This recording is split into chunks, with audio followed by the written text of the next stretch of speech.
Hello, everyone, and welcome to Reaching for Your Future Workforce with AMSP on CareerMap TV. Now I'd like to introduce you to your hosts. If you could join me now. Hello. Hi there. Hi, everyone. And I will hand over to you. Hi, thanks for joining us today. Pleased that you can be here with us. So what we're going to do today, well, we hope to share lots of ideas and support that you'll find straightforward to implement that will improve your engagement in schools and with young people in helping you reach your future workforce. So we'll start by introducing ourselves. So my name is Rachel. I'm the Stakeholder Engagement and Careers Lead at the AMSP, which stands for the Advanced Maths Support Programme. And my name is Kat, and like all of us, I was a maths teacher, and now I support schools and colleges offer level 3 core maths, which I'm going to be telling you about a bit later on. And my name's John, and I work with Rachel on careers as well as professional development for teachers about statistics, and also on helping students get into university to do maths as well. Great. So that's us. We're all former teachers, like Kat said, and we currently work with teachers in schools on a regular basis. And more about who the AMSP are that we work for in a moment. So I just wanted to check. Are you seeing the presentation, Kat and John? I'll put them on. There you go. Okay, there we go. Right, now I'm ready to move on. So as you've given up your precious time today, that we want this question and this session to meet your needs. So please do put questions in throughout the chat. Throughout the time, put questions in the chat and let us know what it is you're interested in finding out more about. But don't worry, it's not that we haven't planned our session. We have, of course, and so these are the things that we definitely aim to cover. So hopefully you've got a nice warm coffee or something, a nice lunch to keep you going. But we're a friendly group and we're professional as well, though. So please just, honestly, as we said, use the chat and ask your questions and join in as much as you can. So who are the AMSP and what are we all about? So the AMSP stands for the Advanced Maths Support Programme. We're a DFE funded programme to work in all secondary schools and colleges across England. So that means what we provide for those schools, colleges, students is free to them. So our aims are to improve the quality of maths teaching and the access for students to high quality maths teaching, particularly at level 3. And to increase the number of students, especially girls, and those from underrepresented groups, to continue taking maths beyond GCSE and going on to STEM degrees and apprenticeships. And why are we doing this? Well, we're doing it because maths matters. It gives students essential skills that they'll need for their future in both their personal lives, their workplace, and society as a whole. How do we do this? So we run teacher professional development. That's one thing that we do. We create resources for teachers and schools. And what most of the three of us do in particular is we run enrichment events for students. And that's where we get to collaborate with universities and employers. And a lot of what we do supports the Gatsby benchmarks. So you can see the sort of reach and levels of engagement that we have here on this slide. So we reach over 20,000 students every year through the enrichment events that we put on, which some are online, but most of them are face-to-face. It's not the three of us that just do that. We have a team across the country. So we have over 40 area coordinators. Kat, John and I work on the central team, but we have people working in each of those different regions. And we have about 40 or more doing that. We do central things, we do area, regional, very local things, we do online, we do face-to-face. And we also focus on what we call priority areas. So areas of social deprivation or those underserved groups, we try to reach those. And we're able to support those by giving them extra funding to attend our events. But as I said before, everything that we offer to schools is free. So we're not after your money, which is a good thing. Anyway, so as a reminder, if there's anything you're in particular looking for from this session, please put that in the chat. But as we said, this is what we're going to cover in this webinar. Hopefully, these are all things that are relevant to you and your work.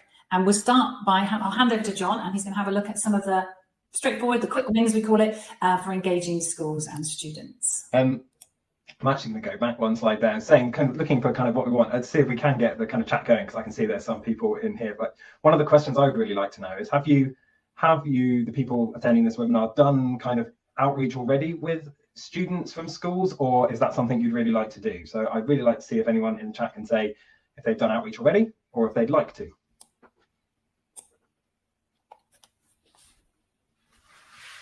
I'll give it a couple of seconds to see if anyone would like to kind of contribute to that question, because it'll help kind of me talk about the next bit I'm going to talk about. Yeah, if you've got much experience or no experience, yeah, that'd be really helpful to know. So while you're kind of maybe thinking about kind of the answer to that question, I'm going to move on to kind of talking about some ideas about how you might do that if you did want to do outreach with students, maybe if you have never done anything like that before in your workplace.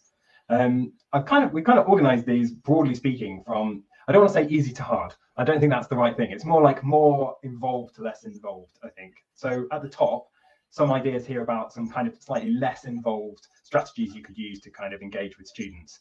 And one in particular one, and I'm going to kind of immediately bounce back to Rachel, although come back to me after that, is join an online event that involves students or is for students. And actually, that is one thing that we can immediately help you with very easily. You can join one of our careers panels. So we run careers panels on the AMSP. Rachel leads a lot of them. And yeah, so what's a careers panel like in the AMSP, Rachel?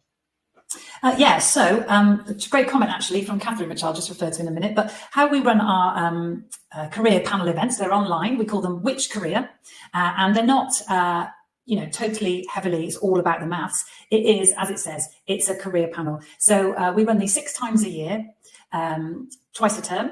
So they get beamed into schools, schools sign up for that. And we have 3 panelists from very different jobs and very different careers using different amount of maths. And they're all, what we really love is that we have 3 really relatable role models, and they're always very honest, telling their story, telling their journey, their career path, how they went this way, that way, the other way, whatever they did. So it's very much a career focused event, but we do also in that panel just tell them a little bit about maths and how studying it beyond GCSE could be a benefit for them. And Catherine, who works in engineering there, exactly, we have engineers on regularly, and we're not talking about, maths is the be all and end all, but it's about how maths can really sort of help you with your future. So yeah, we do demystify the role of maths, as well as demystifying the role and the impact of engineers, all different careers. In fact, just in this last year, we've had people from Airbus, Ernst Young, EY, Aviva, PwC, Rolls-Royce, the NHS, all different sorts of people. And often we have them focused on different themes. So we have one on Green Careers Week, we have one in Maths Week Kingdom, we have them on about apprenticeships, all various different things. And so, yeah, it's really easy. You just get in touch, we have a quick chat, and then it's just a 45-minute career panel. So that's a really easy way to get a big impact, because we usually have around 600 up to 4,000 students on each career panel, and then we send out further information. So it's a great way for our company, as well as having an impact on a young person, to promote their sort of early careers pathways. And we'd love to have some of the people in this webinar come along to them as well, and we'll give information about how we can make that work later if people are interested. Also, I think you mentioned Rolls-Royce there, didn't you? I think we need to. We have a kind of quote there from one of the people we work with at Rolls-Royce. When she attended one of those careers panels. Yeah, so that's what you can do first. You can come along and watch one to see if what we're saying is really true. And that's what Alex at Rolls-Royce Motor Cars found, and then subsequently, signed up some of her ambassadors, So other things there is also the AMSP run quite a lot of face-to-face events, well, many face-to-face events with students. And we have kind of people from the workplace coming along to talk about their experiences in some of those as well. Obviously, slightly more logistics than attending an online event, but kind of make the people that come along very welcome. And I've been to some fantastic and inspiring kind of talks by people talking about how maths kind of is in their job. Maths is everywhere, and we're going to talk about that a bit more in a second. You also, if you don't always have to be kind of fully setting up and running an event. You can just provide the venue, and students coming along and being in a workplace but doing something set up by us or their school can be a fantastic way of, and you just provide a venue. Way of hosting something like this, or engaging with schools, and also giving tours to students, which could be part of when you're providing it as a venue. Work experience is obviously a really important part of students at school, and so offering a work experience, I think, is also something you might occur to you as something really important to do. But one of the questions that you might have if you're relatively new to this is, or if you just want more ideas with how to engage with students is, well, what can you do? So if you're someone from your workplace and you've got students coming along, what can you do with the students when they're there? Like, how do you engage them? How do they make them kind of enthused in what you're talking about? And that's one of the aims of today's session. We want to give you some really good ideas for doing that. And let's do one straight away. So something that we have a lot of resources already set up for you on, but we're going to give you just one and you're going to have a go. Is where's the mat in that? So find a picture related to your workplace or related tangentially, and just ask the question of the students, where's the mat in that? And the students will give like kind of lots of answers to that. So I want you to have a go now. Here's a picture, could relate to some kind of business or something, some kind. So in the chat, I'd love to see what people think. Where is the mat in this picture? I'm going to give you a little bit of time to have a go. And no answer is too stupid. Like anything that you think relates to maths, even tangentially, is great. So these are some of the suggestions you might get from your audience, from students, or you might have been thinking. Well, we see some circles, and actually the way that kind of glass breaks is very mathematical, and kind of fractures and the lines involved in that is very mathematical ideas, and the circles around where the kind of the center of the impact. Lots and lots of statistics in this picture. This is something I kind of spend a lot of time working with. The cost to, and I can see include written twice there, the cost to include windscreen repair in a policy. How do you make that calculation? How do people come to these realizations? That could be something that one of your workplaces specializes in, is kind of that kind of statistics. Just going back. Also, like, what force is required to break a windscreen? If like you are like our friend who works at Rolls-Royce, they might want to calculate what kind of force might be correct. Does their windscreens need to withhold for it to be safe? So when you're engaging with students in this way, you might want to think carefully about how you communicate to them. So here's a couple of tips that's come from like when we were discussing like how we talk to students. Really carefully think about your language. You don't have to play. You obviously can think about the age of the students that you're talking to. Sometimes people can talk too young to students, so you don't have to completely strip out any technical language, but just be aware that you might need to explain what it means. So I think you don't want to go too young, but just be ready to explain things. Making something into a game is really engaging to, you know, like who can come up with the most ideas here, or like things like that can be really good for engaging with students. If you want them to ask questions of you and you're worried about there not being that many interactions, and them not coming up with them, a good idea is to just put up maybe 4 questions that you think would be good questions to ask at that moment, and say which one of these is the most interesting to you, and then they don't have to kind of offer them, and it might spark them to then give their own. Telling stories is always good about like maybe how we've got to this point, or where these things came from, and kind of respect for students, because you know they might not always give the most kind of correct questions or comments, and just saying, oh, that's a really good question, but actually doesn't quite apply to this, so here's a similar question that actually does relate to something we're talking about. One of Kat in the other one of the presenters you're going to hear from in a minute said a really good way to practice is to talk to a 9-year-old, or if you know any children around, test it out on maybe one of your own children, or like a friend's child, and just say, does this make sense? And that's a good way of kind of practicing that kind of thing. So I'm going to pass back to Rachel now, who's going to talk about how you might do even more involved engagement with the AMSP. Yeah, I just wanted really to give you a little bit of a case study as an example, because you might be thinking you can't quite see how maybe you could work with us. Or so I was just going to tell you about Just Eat, who we've done quite a lot of work with over the last few years. So the first thing that they did with us was somebody featured. It was actually Brooklyn there. She featured on one of our virtual career panels. In particular, she wanted to talk about apprenticeships and the different sort of tech roles that they have in Just Eat. So she featured on careers panels, and subsequently various other members of staff with different roles have done that as well. And so that's been really good for them. And then after that, you know, they wanted to, you know, they could see that we were all right and that they was having a bit of an impact. They were enjoying working with us. So then they took it a stage further. And so they offered to host some of our events at their offices in London. Well, this was great. It was a great draw for the students as well. And, you know, they get to run some sessions if they want to, then we run some sessions, however it works, but that's how it works for Just Eat. And so, yeah, so that was really good. And so then they started hosting events for us, which they have continued to do for the last couple of years. what are the benefits for them? You can probably see some of those, but also by working with us, you know, they like that, and it sort of helped with staff development. We're able to give them, because we work with young people a lot, our teams, so in particular this was with our London team, we were able to sort of give them some impact, constructive feedback, and to tailor their events a little bit more to specific groups that they wanted to target, whether it was girls or they wanted to target certain postcodes and things like that. And then what real benefit is it had to them is that they've been able to basically get into schools and reach a more diverse, you know, a more of a diverse group of students really than they could have done if they'd have sort of been trying on their own, simply because we already have the relationships with schools. So hopefully, yeah, you can see the sort of way that relationship has developed. So nothing is prescribed, is what I'm trying to say.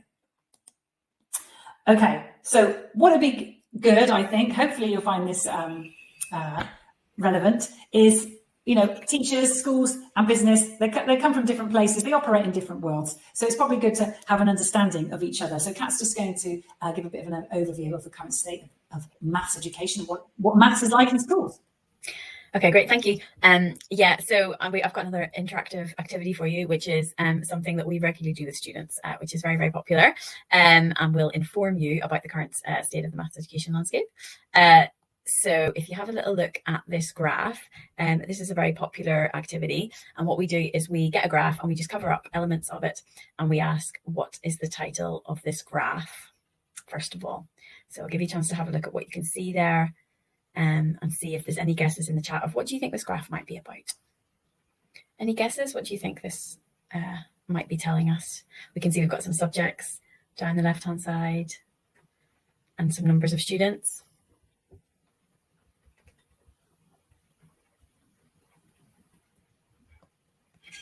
Okay, so I will reveal the title.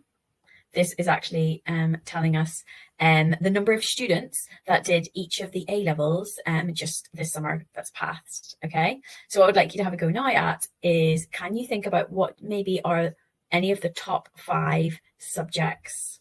Okay, can you think of any subject that might be in the top 5 there? Okay, so in 5th place, we have English. So very well done, Emma, for guessing that one. In 4th place, we have chemistry. In 3rd is biology. 2nd is psychology. And number 1, Catherine was absolutely right, is maths. So we had over 100,000 students taking A-level maths this year, which is phenomenal. That has continued to grow. And you see that we've made it red. And there's another little red further down. So if I just reveal the other subjects there, you'll see that the other red one is further maths. So that has also grown a lot in numbers of students taking it. So these are only, you can see that there's lots of subjects that aren't even featuring here. So we've got no modern languages. These are just the coming right at the top. We haven't filtered out anything from the top subjects there as well. So that's great. It's great news that we've got lots of students taking A-level maths. But kind of, does that have an impact? Is that what we want them to be taking? Okay, so I'm interested to know the math that you do in your job. So can you please let me know which of these you use in your job? So if you could just write in the chat if you pick out any of these that you use in your job. Or if there's something that's not there, it'd be great to see that as well.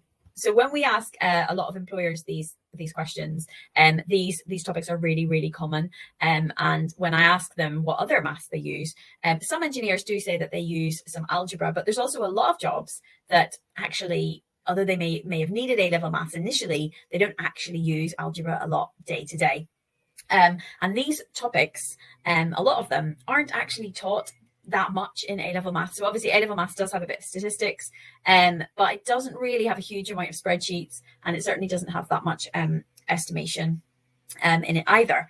But all these things do feature in level 3 core maths, which is relatively new. It was only first examined in 2016. So if you're sort of a little bit older than that, you won't have had the opportunity to study it. You probably don't know much about it either. So just want to tell you a wee bit about what it is. Okay, so it's for any students that have passed GCSE maths. So that's kind of, in old money, we would have said that they've got grade C, but now when students take GCSEs, they get numbers, and a 4 is considered a sort of a pass grade in maths. So if you get at least a grade 4, you can do core maths. Mostly schools insist students have at least a 6 if they want to do A-level. So there will be students that get 4s, 5s, that aren't able to do other maths courses if they can't do core maths. But this course is also for anyone who gets maybe an 8 or a 9, but for whatever reason just doesn't choose to take A-level maths. There might be other subjects they prefer.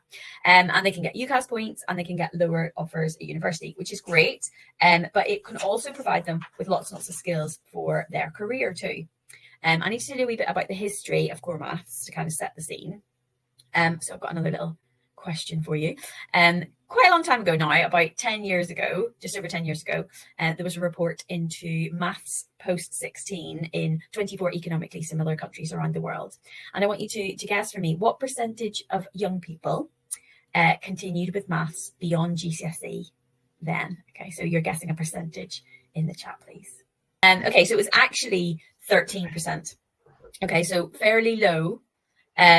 And yeah, there was economically similar countries. So I can put the link to the chat later on so you can kind of see the types of countries that we're looking at. But things like, Australia, Scotland, Ireland. So let's have a look at the next one. Okay, so in the report, obviously, there's all these 24 countries.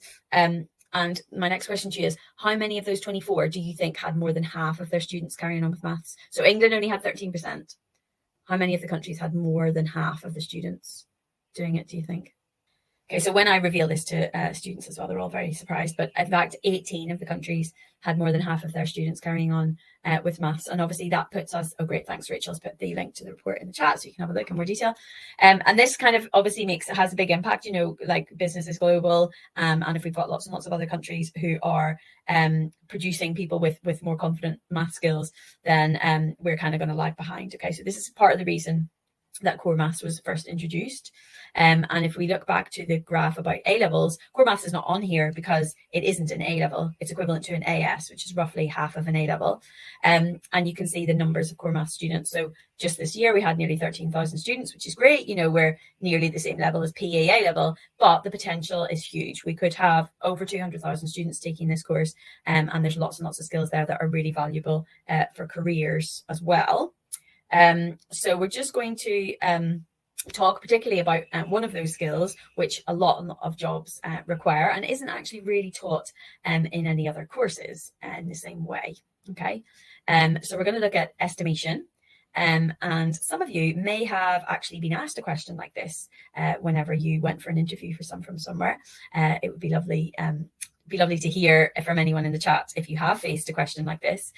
So we have heard from a student who went for an interview in the University of Manchester for a physics degree, who was asked, how many piano tuners do you think there are in Manchester? Which I think is incredibly intimidating to be asked in a face-to-face interview if you haven't ever gone through anything like this before.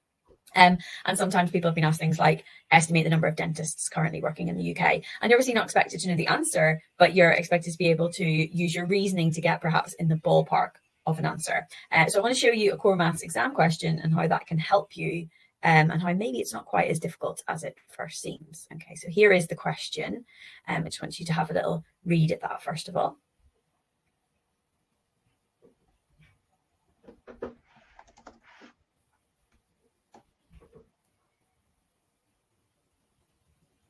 Okay, so you'll see here, this is 5 marks. This is actually from a real core maths paper.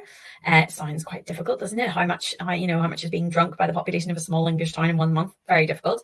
First thing that we need to do, though, is just to think about what things do we need to make an assumption of? Okay, so first of all, if you were working this out, if you've got some paper, you can have a go. What things do I need to assume, first of all?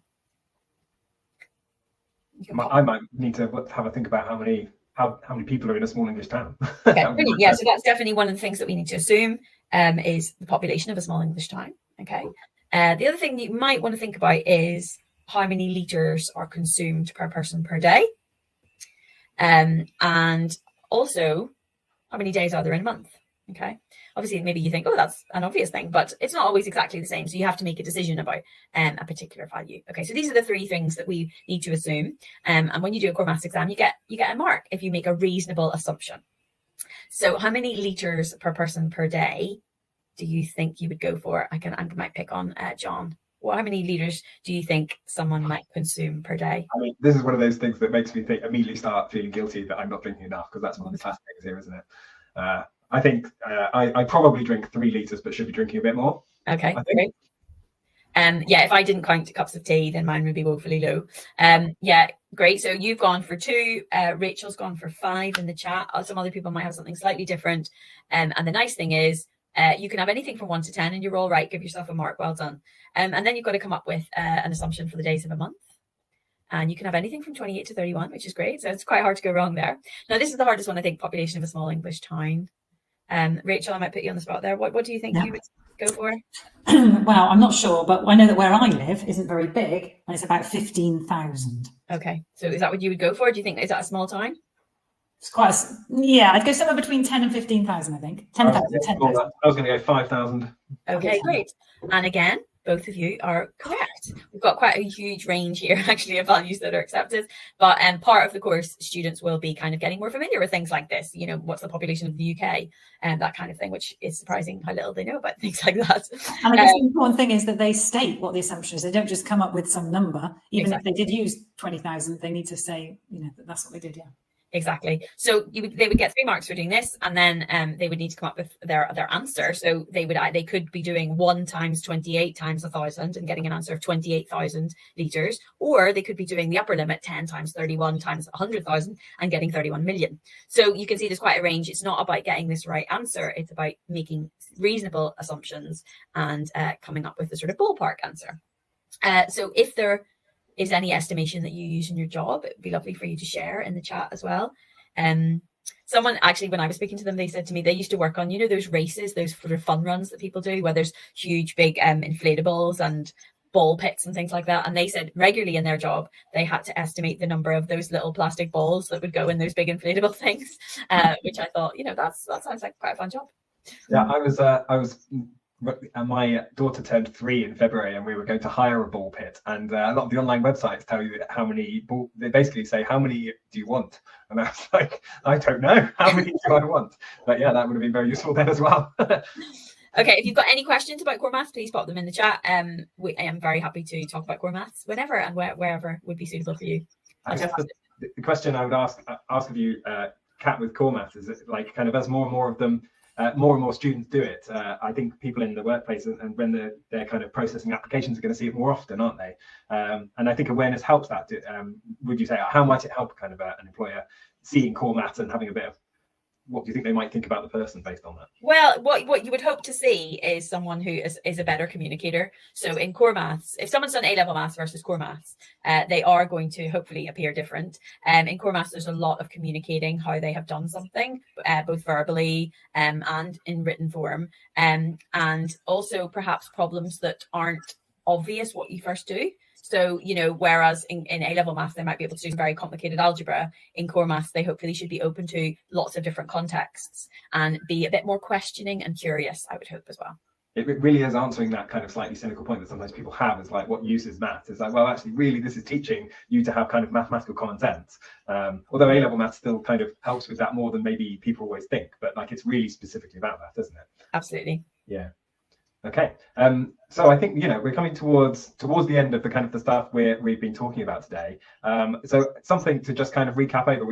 Like earlier on, I was talking about the kinds of ways in which you might engage with students, and we also kind of wanted to say to you that you don't have to kind of come up with everything yourself. Like, we gave that idea of the kind of where's the math in that with the picture. And we have produced freely available kind of lots of pictures with kind of suggestions of answers, and some of those might already apply to something you might do with students if they came to your workplace. We did a slow reveal graph with the number of A-level entries, but there's also a whole website dedicated to kind of slow reveal graphs of like with lots of other kinds of graphs that don't not always to do with specifically about math entries, but obviously that applies to us. And then on the screen here with some links that you will be able to kind of get hold of later, although I think Rachel is putting some of these in the chat, so thank you very much. There are some other suggestions of ready-made resources that you might either kind of take and morph into something you do, or just use as is if you think that that's applicable in the situation that you might be with students. So yeah, I think, you know, we hope that there's something there that you can kind of take and either just use or find useful. We mentioned earlier about how we do have a stay informed list. Now, that's really, you know, something we kind of push you to kind of just go onto. If you fill it in. I think there's a. I'm going to put that link straight in the chat since I've got it ready. Here you go. If you yes, twice. If you click that and fill that in and put the, you can classify what kind of person you are, and you will get tailored information from us that will help you be part of or get useful things from us, or be part of things that we run. Which I think leaves me to kind of move on to see if there are kind of any questions that anyone would like to ask us or ask of us, or any thoughts. If you do want to ask any questions later, there is an email address specifically for careers at our organisation, which me and Rachel have been part of, and you can kind of send specific information, or if you'd say, I'd love to be part of one of your online events, send us an email, and that would be, and we kind of can start a conversation. And we like to have start conversations with employers, don't we, Rachel, and for other things as well. Yeah, that's right. And sorry, my links that I'd lined up all suddenly disappeared, so sorry about that. So yeah, I have now put a few more there in the chat. And our website, you can go to that easily, amsp.org.uk, but we do have a section specifically for employers, which will give you more information if what you wanted to know is what is maths like in schools, or how can you work with us? How can you get a greater reach into schools? Can we collaborate? Can we help you make resources? Lots of different things that we could do to work together, but all with the aim of really just trying to improve the lives of these young people, their opportunities and their chances. But it's mutually beneficial. You also get to promote careers in the industry that you're working in as well. Because we do a wide range of things, don't we? Not just we do student enrichment, we do teacher professional development, and but we do also do like, this is one of our aims at the AMSP, is to help the kind of the future prospects of the students studying maths, and also help employers know what they're going to expect when they have people applying who've done maths, or what value to put on that, i.e. very high value. That's what we would say, but there we go. Yeah, and again, we're funded by the DFE, so we're not doing this to get money for ourselves. This is just about us giving the best information and the best opportunities to the young people that we work with. So thank you very much for watching and joining in today. Hello, I want to apologise to you and our guests for some of the little blips that came along, and especially to Catherine. I wanted to shout out if you logged out and came back in again, it probably would have worked, but I'm super glad that you were there. Really, really interesting session. I certainly was scribbling notes, and I hope everyone else is too. Before we end this session, if any of these things were of interest to you, make sure you go through and click on all of those links that are in the chat.